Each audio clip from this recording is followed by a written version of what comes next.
Welcome to Looking at Legal Stuff. Today we have 4 hearings with a couple where Mom has motioned the court to reduce Dad's parenting time and to stop paying Dad child support after Dad is arrested and charged with DV against his current wife. She feels these charges are too dangerous to ignore. Dad's lawyer says Dad is doing everything asked of him in the mental health court and is engaged in his treatment. He states he doesn't understand why Mom would wait 8 months before filing this motion if she thinks it's that serious, and he claims she's just trying to take advantage of this incident for her own gain. Let's see what the judge thinks. We can start the 9 o'clock family law calendar. First case, Joseph Deal and Courtney Cole. Okay, here, Your Honor. And Miss Cole. I'm here. Right. And ma'am, this was your original motion. Is there anything you want to say in addition to what you've already submitted? As far as like right now, we're submit in writing. He never responded to my motion, just the petition. All right. Anything else you want to tell me today?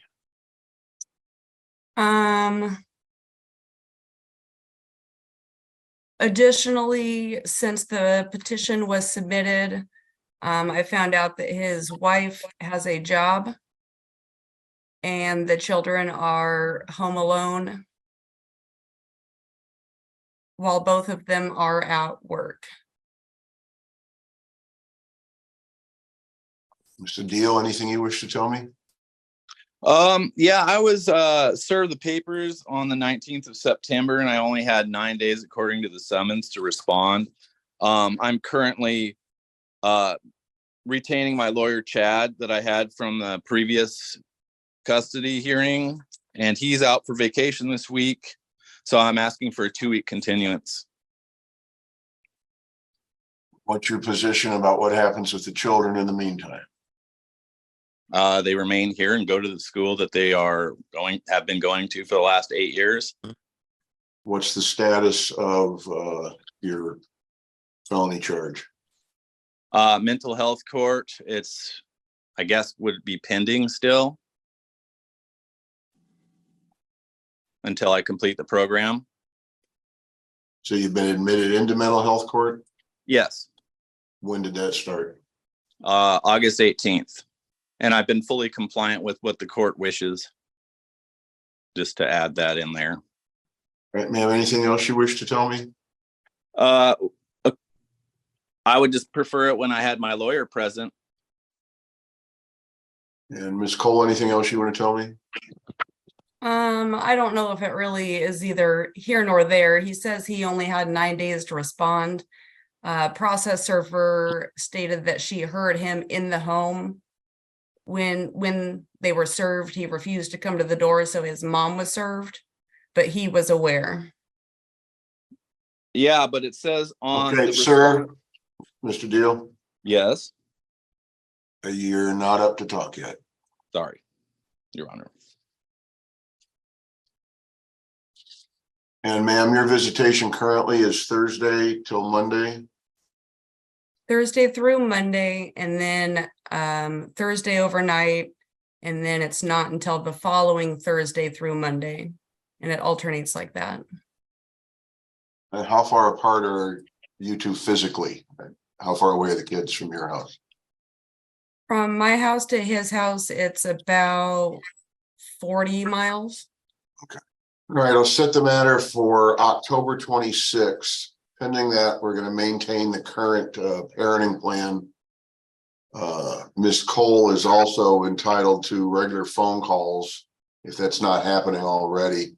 And Mr. Deal, at the hearing on the 26th, we need to have proof of your status in the mental health court program. You understand that? I do. All right, 26th then at 9 o'clock. All right. Thank you, Your Honor. Thank you. And counsel, where are we? We're ready to move forward, Your Honor. And Your Honor, I just walked into the room. I'm assuming you called the Deal and Cole matter. Yes, sir. And this is a case that's new to me. My client recently retained, and I reviewed and prepared as much as I can. I've got some suggestions. I don't think we need to kick this any further. We're ready to proceed today. So I'll leave it at that until my rebuttal argument. All right, Ms. Joslin? Yes, I think we're agreed to adequate cause. Correct me if I'm wrong, Mr. Zandy. At least that's what we were talking about. So I think we could skip that part. Is that correct, Mr.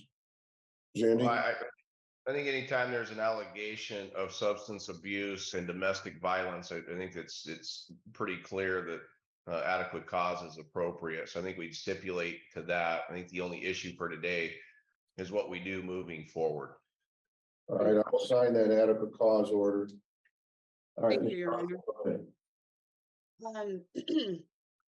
In regards to the rest, Your Honor, my client is the one who filed this petition to change a parenting plan and as well asking for a modification of child support. And this really stems from Mr. Deal's issues with domestic violence and his history of domestic violence, and now the children being present. This is not the first time he's been criminally prosecuted for domestic violence. The first time was in October of 2016 against his current wife, 4th degree. The second incident, which is the most alarming, although the first one is alarming as well, is what occurred on March 28th with all 5 of the children present. And in that case, he was charged with assault in the 2nd degree, malicious mischief. The assault was a strangulation, and he has admitted, as I think Your Honor knows, he has admitted to those counts. He is now entered into mental health court. Your Honor ordered him to provide his proof, and he has failed to do so either. Or if he's provided it to you, he has not provided it to us. Regarding the incident that everyone was present for, what had occurred on this day, and which is particularly disturbing that the children were also there, is that he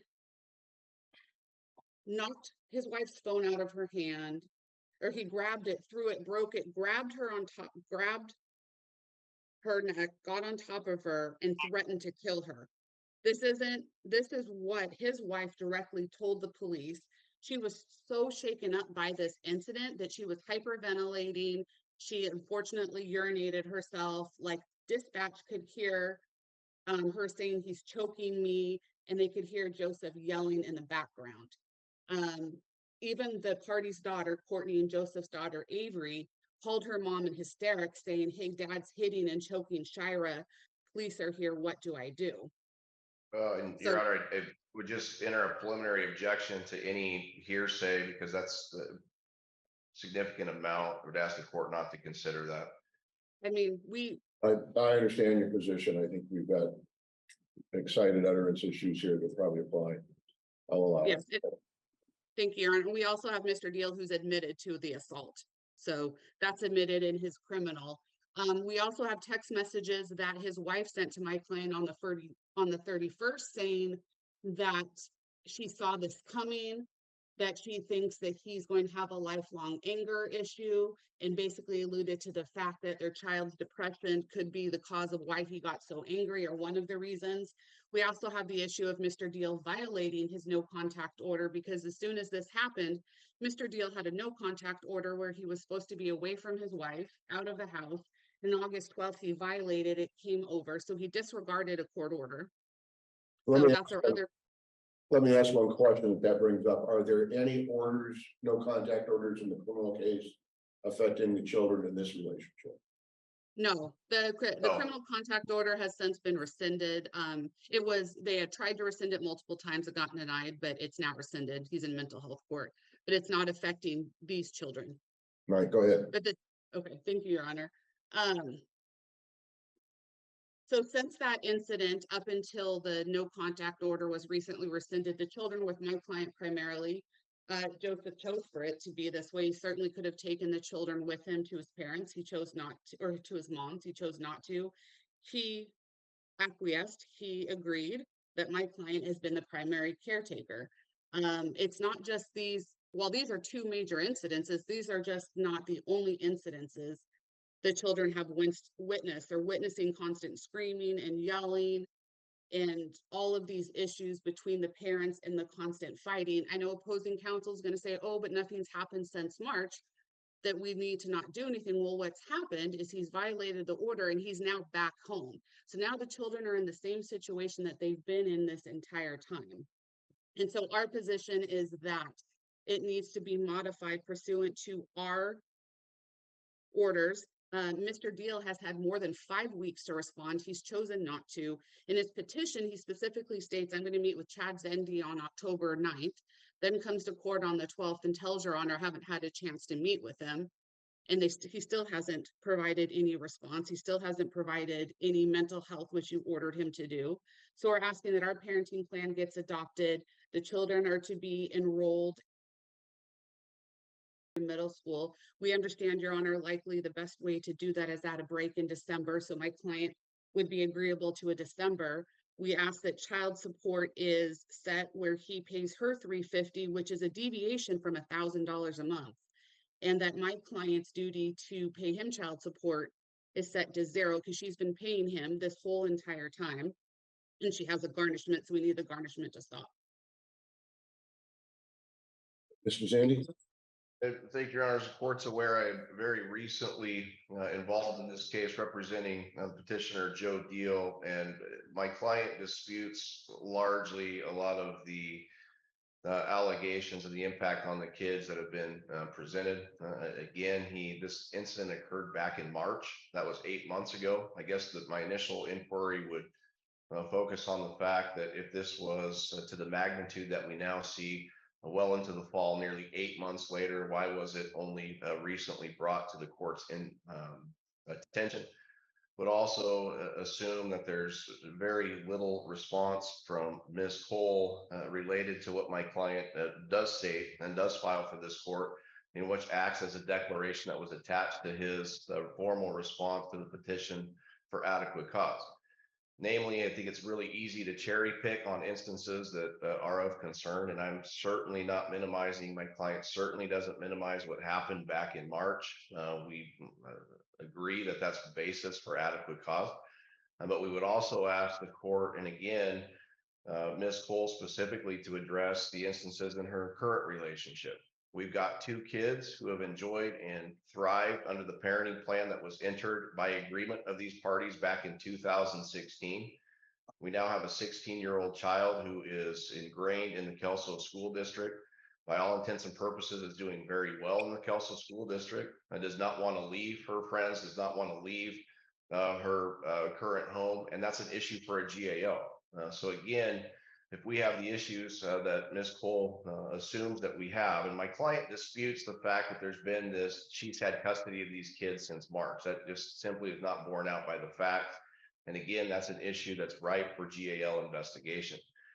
So I guess from a starting off point, I would assume that we appoint a guardian ad litem and have a quick turnaround on this, which would coincide with the natural break in school. There is no emergency currently. These kids are doing very well. And I would assume, and as the court is aware with the mental health treatment court in the criminal side, that's been undertaken for several months, and that is almost expired. My client has done what he's supposed to in his treatment. He's doing very well. I think that should be acknowledged. I do have information from his providers, but again, as I was just recently retained, that didn't make it to the court file, but that is certainly going to be upon review of the GAL that gets appointed in this case if the court decides that's appropriate. But these kids are doing very well under my client's care and have been since 2016. I think it reeks of a little bit of desperation and opportunism by Ms. Cole that she waits until 8 months later after the incident to make these allegations. And now all of a sudden they have risen to the effect and magnitude of what counsel is claiming today, when inside her own home, now there are issues. If we look at her residing currently in Vancouver, she works in Portland, and we have these issues with her current significant other who's been around for a long time. And I want to say his name is Bo Davis. Nonetheless, my client has provided that for you in his response that shows the criminal history of Mr. Davis and this impact on the kids and the relationship that the new boyfriend has with these children. If you look at his history, my client alleges that there are at least multiple DUIs, that there are domestic violence on his side of the ledger as well. And there's these menacing charges. And again, I didn't have time in preparation of today to verify that or do my own independent research on that, but my client details for you that that's paramount in mom's home. So to allege that there's this drastic change in circumstance, which is now 8 months old, which my client has done everything that was required to help him and then some in the health court, on the criminal side, again, I think is extremely disingenuous to say the least. This is a case that a GAL needs to investigate. These kids should not be exposed to domestic violence in either home. These kids should not be subject to any kind of alcoholism, again, in either home. And I think that is right for a GAL because there are certainly counter arguments to be made and counter allegations made by both parents in this case that it needs to be reviewed. So I think our suggestion today is not disrupt these children's lives and uproot them in the middle of a school year, in the middle of a semester, when by all intents and purposes, if that was the concern of Ms. Cole, she should have done that during the summer. We didn't hear anything from them. These parties have communicated, they've gotten along very well since the final order in 2016 was entered. Again, I think that's a credit to both of them. And I think that that should continue pending input from the GAO. My suggestion is we make the entry of finding of adequate cause. I think we stipulate to that. I think that's a given based on the allegations, and that's a very low threshold of the law. I think we appoint a guardian ad litem today, and we set a review for sometime in December prior to the holiday break, after the conclusion of this quarter, I guess it is at Kelso. So that the GAL can have input on that and see where the truth lies. I am not in a position, after being retained for a very brief period of time, to provide the academic performance of these kids, but neither party disputes the fact that they're doing very well at Kelso. Neither party disputes the fact that my client has done what he's supposed to on the mental health court side of things and is engaged in the treatment. And again, he's taken it seriously. And I think that's evidenced by the response that he put together prior to my involvement in this case. And the fact that there are no allegations and nothing has happened on that criminal side outside of he's working through the issues with his wife. He certainly had a very bad night in March. But again, that's information that needs to be reviewed by the GAO, as well as mom's current living situation with this long-term significant other, who my client has real concerns about their impact on the children. Avery's now 16, should have some input on this, should have some contact with the GAO to see what she's comfortable with, and the same for the younger child as well, given his age. That's our request. I think given the circumstances, that is reasonable. What I don't want to see happen is we're bouncing these kids back and forth between Hudson's Bay and the Vancouver School District and the Kelso School District without complete information, which is difficult on an adequate cause hearing anyways. It's also difficult to do on extreme short notice of a motion docket. We need input from the GAO. We need to go forward with all the information available, and we need some input from these children as to what's happening in both homes, which everybody needs to act like adults. We need to get this figured out, and that's the most surefire way to do so. Ms. Johnson? Yes, Your Honor. We didn't go into his response because we had agreed to adequate cause, and Mr. Zandy did indicate that's where he was going. So we will need to respond to that. I'm not sure what's not to be understood. We said the children could go in December, so I'm not sure why Mr. Zandy's assuming we're trying to have them go right this second. My client recognizes the break would largely be the best situation for them. I think what's most concerning is the fact that we have Mr. Deal and Mr. Zandy discounting what happened. Mr. Zandy calling it a very bad night. No, it's not a very bad night. He strangled her and threatened to kill her. That's not a very bad night. I think. Well, Your Honor, and again, I'm new to this case. I don't recall that being the circumstance. I don't recall that being included anywhere. Your Honor, we're going to object. I don't interrupt Mr. Zandy. He's continued to interrupt me. I've let him say what he's wanted to say. Position, so, all right, go ahead. So it's not an allegation. It is in the police report that literally said, this is what Shira said. He got on top of me, choked me, and threatened to kill me. And all 5 children were present. He admits to the assault to strangulation through his plea deal. He's not taking this seriously. He's not taking your honor's order seriously. He hasn't provided us. They can willy-nilly saying he's doing good in mental health court, but Mr. Deal hasn't done anything to provide proof. Mr. Deal was at mental health court yesterday. He was at the courthouse. He certainly could have dropped off to your honor his progress report, and he chose not to. My client didn't wait 5 months. My clients tried to get this done, couldn't figure out how to do it herself. It came to me and we filed in September. It's not been 9 months. So my client didn't have to file immediately because there was a no contact order. He wasn't allowed at the house and she was the primary custodian. So there was no rush. So to say that my client decided to sit on her laurels and do nothing. Additionally, all of a sudden, Mr. Deal saying my client's boyfriend is a bad guy and all of this. No, I think we should really take into consideration where this is coming from. He's only raised this since we filed a petition. If this was really a case and my client's boyfriend is a domestic violence and has DUIs, which he has provided zero proof of, why didn't he do something sooner? Why didn't he say, look, Courtney, I don't think it's best the kids be in your care. He just let it go and decided to throw whatever he could at the wall once my client raised the issue that you threatened to kill your wife. And that's serious. Yes, probably a GAL does need to be appointed, but to leave these children in a situation with someone who threatened to kill his spouse in front of them, no, I understand the court may not change schools. My client has no issue taking them to school. But it's serious enough now that he's back in the home. If he wants to leave the home and do what we've been doing, which is my client being primary, that's fine. We can leave that in place. If your honor wants to go to a week on, week off, that's fine. But to leave Mr. Deal in the home with a wife and the kids that he threatened to kill is extremely detrimental for them. So at a minimum, we need to change the custodial time to at least a week on, week off to get the children away from that situation. And additionally, her child support, at least till we figure this out, should be set at 0. He should not be collecting support for children he hasn't been having primarily. All right. Fortunately, both parties agree that any kind of major change should coincide with the school year, and I think that's an excellent idea. I'm going to temporarily suspend child support because I'm not real sure exactly what has been happening. And I think both parties are in a position where they can get by for a couple of months on that basis. We definitely need to appoint a guardian ad litem.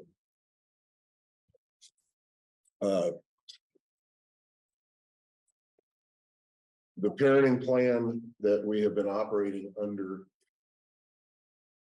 for some time, while weighted in Mr. Deal's favor, if you will, provides pretty substantial time for Ms. Cole.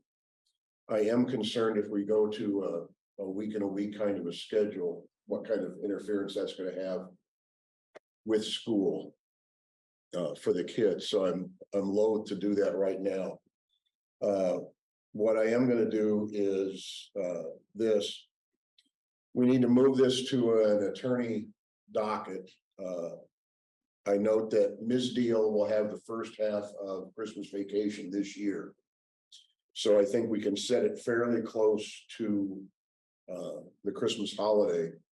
And I'll leave it to council to pick a date that works for both of them to set the matter on. Between now and then, we need to get the GAL involved, and we need documentation for the court on that date on Mr. Deal's progress in mental health court. What I would like to do, if it's agreeable with counsel, is call to mental health court and inquire how Mr. Deal is doing. In the absence of any red flag, I won't take any other action. If based on what they tell me, I have some reason to be concerned, we'll advise both counsel and we'll put it on probably next Thursday, if that's agreeable. That's kind of outside what a judge is supposed to do, going outside the court to get information. But I think that's the fastest way, just to check and see if there's an emergency that we need to address. Would that be agreeable? I don't have any objection to that. I think that's fine. That actually expedites things tremendously. Agreed, Your Honor. All right. So right now, I'm not setting any dates. I'll leave it to council to set a date on the represented docket to review the GAL report. And if there's, I think, a need to do anything on an emergent basis, court administration will notify both council and it'll be back in front of me. And just one So follow-up, keep the- Your Honor. If, I know you are suspending child support, but since it's being garnished, can you just additionally make an order that said while it's suspended, Mr. Deal returns the funds? Otherwise, he's just gonna keep collecting it. Any So there's a Okay. garnishment. I think it's all we gotta do is just enter a new order that says effective November 1st, child support is suspended pending further order of the court. If we do that in child support order, that would go directly to DCS and they could act on that. All right, My well, only, we'll get that order entered, and should Mr. Deal receive any additional support through the garnishment, he should return those funds pending further order. Agreed. and then, Your Honor, just one thing, I know you had said we are not changing because my client has pretty significant time. She's got an every other weekend. So it's not an every weekend, it's every other. Yeah, and then Thursday to Friday, it looks like on the alternate weeks, correct? Yeah. Correct. So it's Okay. not, it's just an alternate weekend in one day. I understand. All right, so we'll leave that where it is, and I'll notify you if I think we need anything further in front of me. And the next three names on the registry, Your Honor. Twyla Corey, Heather Kale, and Amy Turnbull. Okay. And Your Honor, is it possible we can just pick a date so there's no delay and have it be like 2 weeks and then there is no December date? Can we just pick like the 5th? I'm What's- fine with the 12th. I just want them to have enough room. Send it over to December 12th on the attorney docket for GAL review. We would strike Mr. Lawrence. I'm sorry, what were the three names? Kale, Lawrence, and who was the last one? Twyla. Corey, I Paul, and Turnbull. I don't have any strong preference either way. We'll agree to whoever the next name is on the list. I think maybe opposing and I could work together and see who could get this done the fastest as opposed to striking one and, ending up with one who can't do this till January. If you would, please. And the December 12th docket, what time would that be? 1 o'clock. 1 o'clock, December 12th, 1 o'clock. All right. Thank you. And a presentation in 2 weeks. Pardon? A presentation in 2 weeks. Sure. Okay, we can start the calendar. First case is Joseph Deal and Courtney Cole. The matter's ready.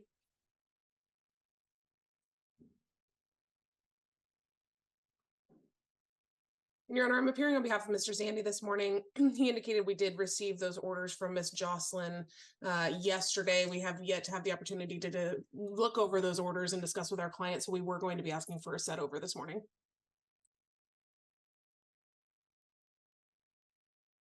Jocelyn, any objection?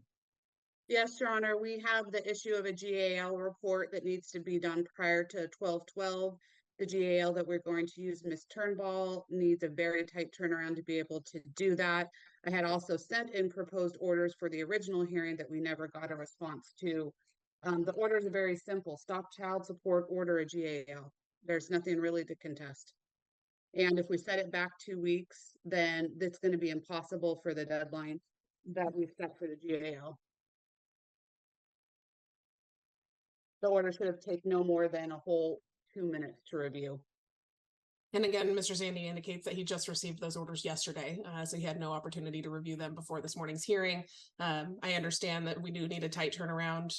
A week so should be suffice. It's Yeah. super quiet. Okay, wait until your case is called, please.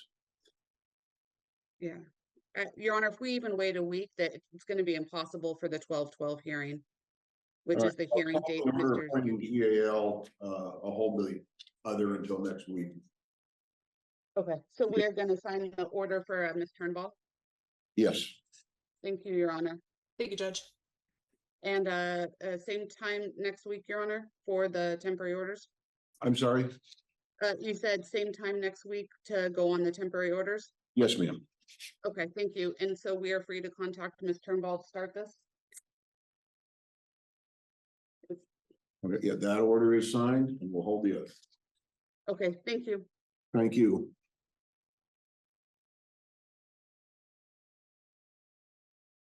Short, so that's 15-3-00269-9. And this was a GAL review. Correct. And on behalf of Joseph Deal, Judge, we did get the GAL report late last week. So I think the train is on the tracks and we're good to start setting some dates with hopeful mediation to see if we can get this resolved sooner as opposed to later. I've been in touch with Miss Jocelyn, who I don't see on my screen, but nonetheless, oh, there she is. But nonetheless, I think that's where we're at right now. Keep the status quo and hopefully move towards a resolution sooner than later. All right, Ms. Jocelyn, anything to add? Yes, Your Honor, agreed. The only thing to add is we are hoping to keep Miss Turnbull on because my client is in the process of moving back and there was some talks potentially, this would be a trial issue. If she does move back, that the report could potentially be different. So we'd rather not have to reappoint her. Just have her on. And so when my client does move back, she can do an addendum. And if Mr. Zandy and I can't agree, we have our trial date set. Any concern with that, Mr. Zandy? Yeah, I can't really comment on that. And maybe it was in prior pleadings and I just missed it or have forgotten, but I don't recall there being any conversation about Miss Cole moving back to the local area. I'm not sure that would constitute a change in circumstance. I have no issue if Miss Turnbull remains as the GAL, but that's kind of where we're at. I guess predicting the future is probably not appropriate at this point on whether she moves back or she doesn't, or what the impact is on the kids. I would just assume we keep this simple for now. Either party can come back upon a change in circumstance if they think that's appropriate. But where we sit today, I think just keeping this streamlined is probably the most prudent thing to do. And my clients had a job interview yesterday for the local area, has already talked to a mortgage lender. So, I mean, I guess it's 6 of one, half dozen, as long as Miss Turnbull stays on and can draft an addendum. She's looking in the next 3 or so months, she should be here. We just didn't want to have to note it up for a brand new GAL report since Miss Turnbull's familiar. Turnbull, sorry, I keep saying Ball, I apologize. I think if there's a request for that, and it's not agreed, I'm going to ask that it be noted up. Generally, the GALs are discharged when their report's done, barring any trial. But if there's a specific request for a new investigation, given a certain change in circumstances, and Mr. Zandy doesn't agree, I would ask that be noted up. But I would obviously agree that Ms. Turnbull be appointed on that, since we wouldn't want to have to start fresh. So thank you, Your Honor. All right. Thank you. Good luck. Thank you. Thank you.